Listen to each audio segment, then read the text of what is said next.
दीदी, यहाँ कोई और सब्जी नहीं बनती क्या? रोज आलू की सब्जी, रोज आलू की सब्जी। मैं तो परेशान हो गई हूँ आलू की सब्जी खा खा कर। क्यों छोटी, मायके में कभी तुम आलू की सब्जी नहीं खाती थी क्या? नहीं दीदी, मेरे मायके में रोज अलग अलग सब्जी बनती थी, शायद ही कभी आलू की सब्जी बने। और यहाँ तो रोज चालू है आलू की सब्जी। हाँ, तो इसमें इतनी बड़ी बात क्या है? तुम्हें जो पसंद हो वो देवर जी से मंगा लो, मंगा कर खा लो। मंगा तो लूँ दीदी, पर ये लाएंगे नहीं। और आपको पता है ये परिवार कितना बड़ा है, लाते ही सब टूट पड़ेंगे। परिवार तो बड़ा है।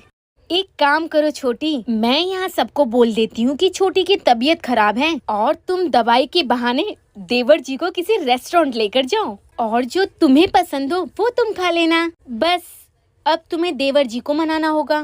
थैंक यू दीदी, इनको मनाना तो मेरे दाएं हाथ का काम है।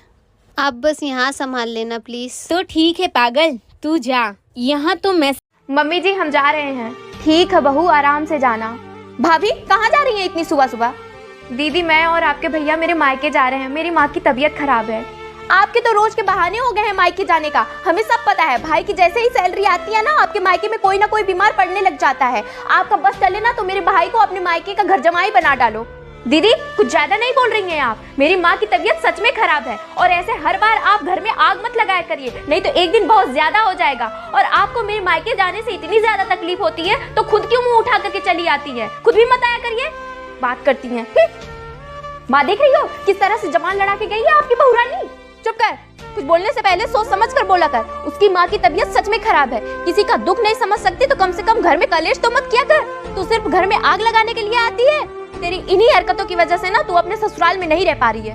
माँ चुप। किसी पेड़ के कटने का किस्सा ना होता अगर कुल्हाड़ी के पीछे लकड़ी का। देवरान जी, सब्जी बन चुका है, आप थोड़ा चावल दाल बना दीजिए, मैं कपड़े धोने जा रही हूँ। आप मुझे खुद की तरह छोटे घर की समझती हैं क्या?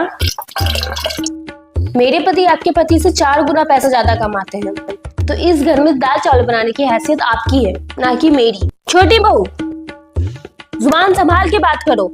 ये क्या तरीका है अपनी जेठानी से बात करने का? हाँ, 4 दिन तुम्हें इस घर में आए नहीं हुआ है और तुम हैसियत की बात करती हो। तुम्हारे पति भले ही तुम्हारी नजर में 4 गुना पैसा कमाते हो, लेकिन ये घर मेरे पति के पैसे और इसके पति के पैसे से चलता है, ना कि तुम्हारे पति के पैसे से। कोई बात नहीं माँ जी।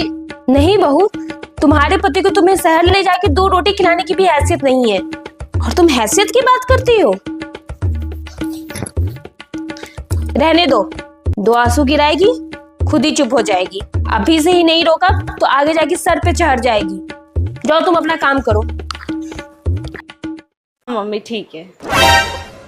अरे मम्मी जी, मेरे मायके में सुंदरकांड है तो मुझे जाना है। हाँ हाँ बेटा जा, और अच्छा सुन, पैसे लेती जा और तेरे भाई भतीजे के लिए कपड़े ले आना और मिठाई ले आना और फल फ्रूट ले आना, और बचे तो तू रख लेना।